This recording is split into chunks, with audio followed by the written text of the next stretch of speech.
오늘도 새벽을 깨워 기도의 자리로 나오신 모든 성도님들을 주님의 이름으로 환영하고 축복합니다. 이 시간 사도신경을 고백함으로 새벽 기도회를 시작하겠습니다. 함께 고백하겠습니다.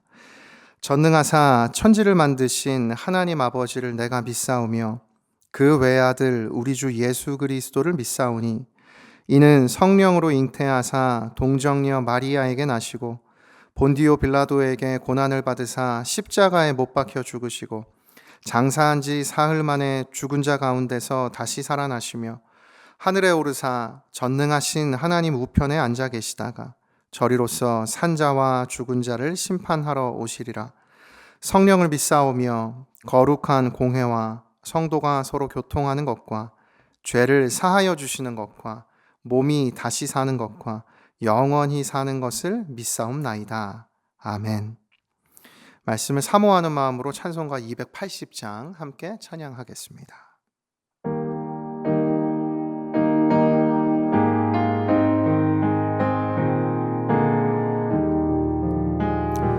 전부여 의지 없어서 손들옵니다.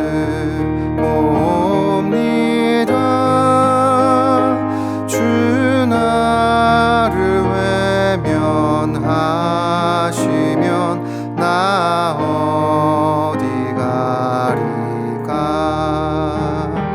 내 죄를 씻기 위하여 피 흘려 주시니 곧 회개하는 마음으로 주 앞에 옵니다. 전부터 계신 주께서 영죽을 죄인을 보혈로 구해 주시니 그 사랑 한없네. 내 죄를 씻기 위하여 피 흘려 주시니 곧 회개하는 마음으로 주 앞에 옵니다. 나 예수 의지함으로 큰 권능 받아서 주님께 구한 모든 것 늘 얻겠습니다. 내 죄를 씻기 위하여 피 흘려 주시니 곧 회개하는 마음으로 주 앞에 옵니다.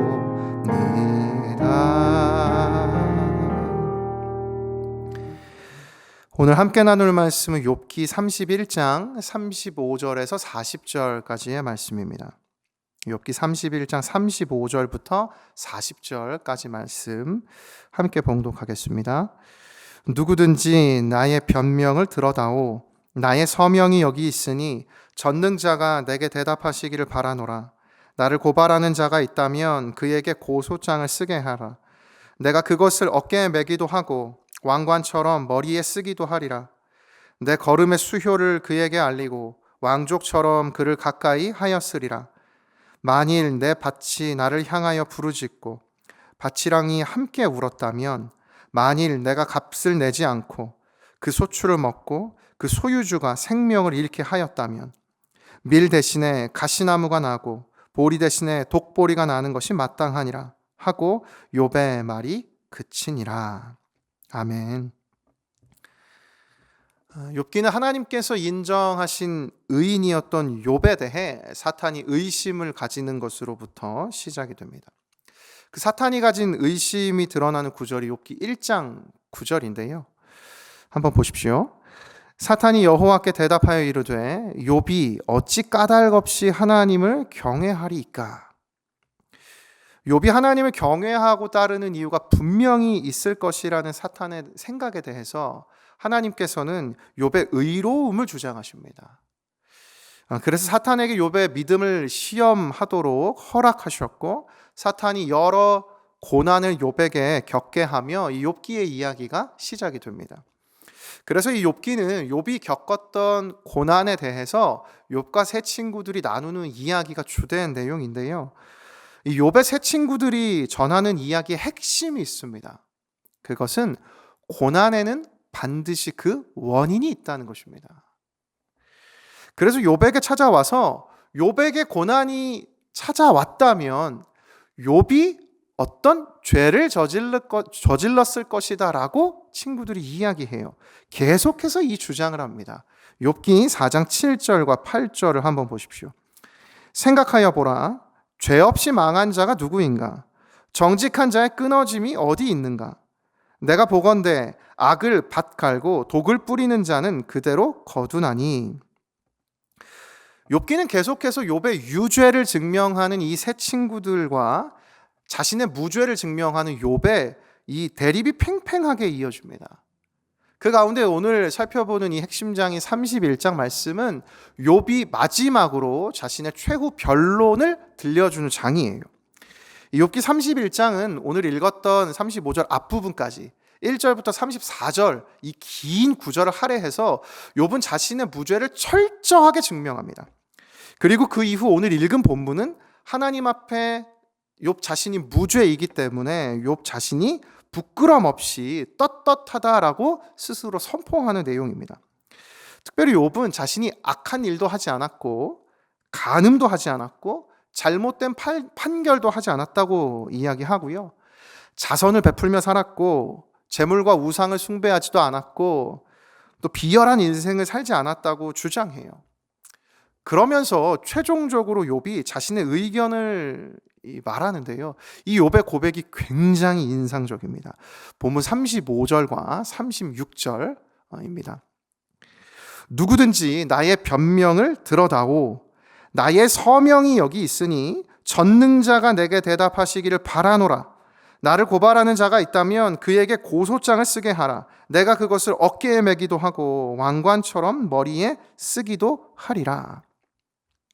이 욥의 고백 가운데 나의 서명이 여기 있으니 전능자가 내게 대답하시기를 바란다라는 이 표현은 굉장히 도전적인 표현입니다.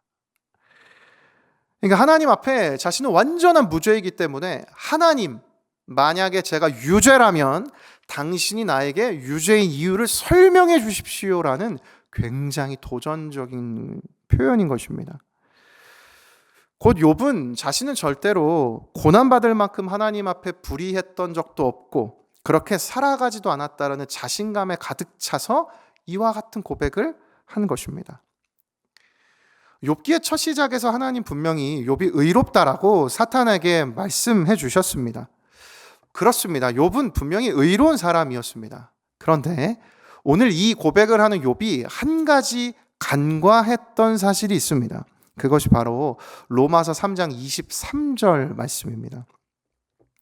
모든 사람이 죄를 범하였음에 하나님의 영광에 이르지 못하더니. 욥이 아무리 하나님 앞에서 의로운 인생을 살아왔다 할지라도 욥이 벗어날 수 없는 존재의 한계가 있습니다. 그것은 욥도 사람이라는 것입니다. 성경은 모든 사람이 죄를 범한 존재라고 명확하게 말씀하고 있습니다. 아담이 첫 범죄를 저지른 이후로 사람은 하나님 앞에서 이 죄인이라는 정체성을 스스로의 능력으로 벗어날 수 없게 되었습니다. 욥이 아무리 의로운 인생과 행함으로 살아왔다 할지라도 욥이 해결할 수 없던 죄의 문제도 그에게 있었던 것입니다. 그래서 욥의 변론 이후에 엘리후라는 사람이 등장해서 욥과 이 세 친구들의 대화에 대해서 자신의 생각을 이렇게 말씀합니다. 욥기 32장 2절입니다. 람 종족 부스 사람 바라겔의 아들 엘리후가 화를 내니 그가 욥에게 화를 내면 욥이 하나님보다 자기가 의롭다 함이요. 여기서 오늘 우리는 한 가지 깨달을 수 있습니다.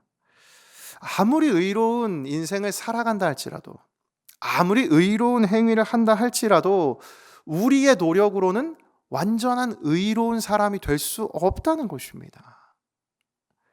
오늘 예배드리는 이 시간 하나님 앞에서 오늘도 죄인인 나를 용서해 주시고 구원해 주신 그 하나님의 사랑이 감격과 벅참으로 느껴지고 계십니까? 그것이 감격이 되기 위해서 선행되어야 하는 것이 있습니다. 하나님 앞에서 철저히 나 자신이 죄인됨을 깨닫는 것입니다. 여기서 한 가지 질문을 하게 되죠.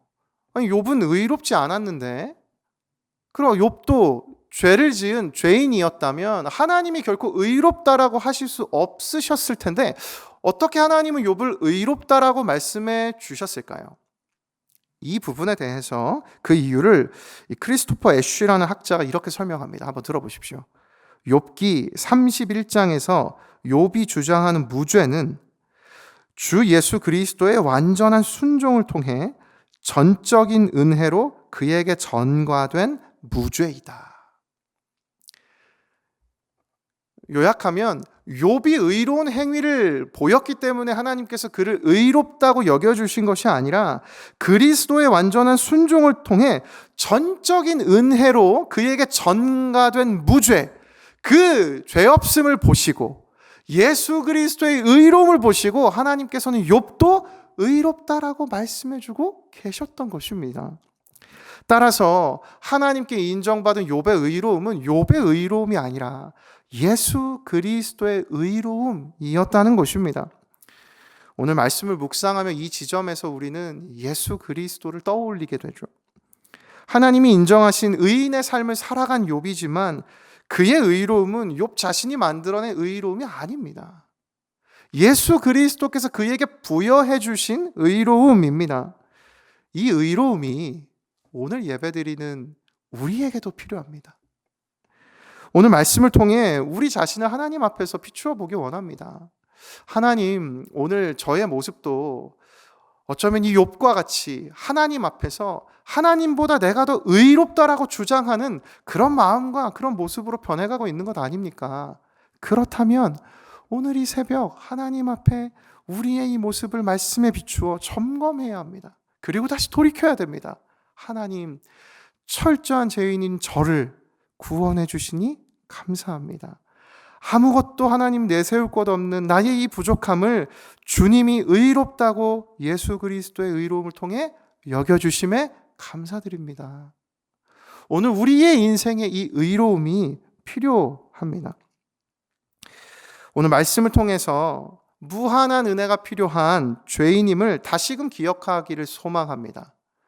그러나 이 죄인됨을 깨닫는 것은 우리에게 절망이 아닙니다. 더 이상 어찌할 수 없는 좌절이 아닙니다. 이것은 소망이 됩니다. 로마서 8장 1절과 2절입니다. 그러므로 이제 그리스도 예수 안에 있는 자에게는 결코 정죄함이 없나니 이는 그리스도 예수 안에 있는 생명의 성령의 법이 죄와 사망의 법에서 너를 해방하였음이라. 아멘. 말씀을 맺으려고 하는데요. 오늘 말씀을 통하여서 우리는 욥이 하나님 앞에서 자신의 무죄와 의로움을 주장하였지만 욥도 벗어날 수 없는 죄인의 한계에 갇혀 있었다는 것을 깨닫습니다. 그러나 거기에서 그치지 않고 하나님께서는 욥의 전 인생을 예수 그리스도 십자가의 은혜로 말미암아 의롭다라고 또 여겨주신 것 또한 깨달았습니다. 결코 정죄함이 없는, 정죄함을 뛰어넘는 인생이 욥의 인생이 된 것이죠. 오늘 이 십자가 은혜가 우리에게 주어져 있습니다. 이 감격이 오늘을 살아가는 우리의 삶의 원동력이 되고 이 감격이 평생 사라지지 않는 짙은 하나님의 은혜로 담겨지는 우리가 되기를 소원합니다. 매일 이 하나님의 은혜를 기억하여서 하나님, 나는 벗어날 수 없는 죄인의 정체성 가운데 갇혀 있는 존재지만 나를 이 연약함을 뒤덮어 버리신 그 예수 그리스도의 의로움, 그분의 의로움을 인해 구원받음에 진심으로 감사를 드립니다. 하나님, 그분의 의로움에 인하여 인생을 살아가기를 원합니다. 이렇게 다짐하고 주님께 감사함으로 감격으로 나아가는 오늘이 새벽이 되시기를 예수님의 이름으로 축복합니다. 기도하시겠습니다. 살아계신 하나님 아버지, 오늘 말씀을 통하여서 참된 의로움은 저희들의 의로운 행위로 얻는 것이 아니라 완전하신 의로움, 그 예수 그리스도의 십자가 은혜로만 얻을 수 있음을 깨닫습니다. 하나님, 오늘 말씀을 통하여 다시금 죄인임을 철저히 깨닫는 오늘 이 시간이 되게 하여 주시고, 그리하여 그 예수 그리스도의 십자가 은혜를 간절히 사모함으로 결코 정죄함이 없나니 그 생명과 성령의 법에 휩싸여서 평생을 감격으로 살아가는 저희들의 인생 되게 하여 주시옵소서. 예수 그리스도의 이름으로 기도드립니다. 아멘. 두 가지 기도 제목을 드리겠습니다. 첫 번째, 십자가 은혜로 인하여 정죄함을 뛰어넘는 인생이 되게 하소서. 두 번째, 나를 의롭다 여겨주시는 하나님의 한없는 은혜에 감사하게 하소서. 이 두 가지 기도 제목과 개인의 기도 제목을 가지고 뒤이어 계속해서 기도하며 나아가겠습니다. 함께 기도하시겠습니다. 살아계신 하나님 아버지, 은혜를 베풀어 주셔서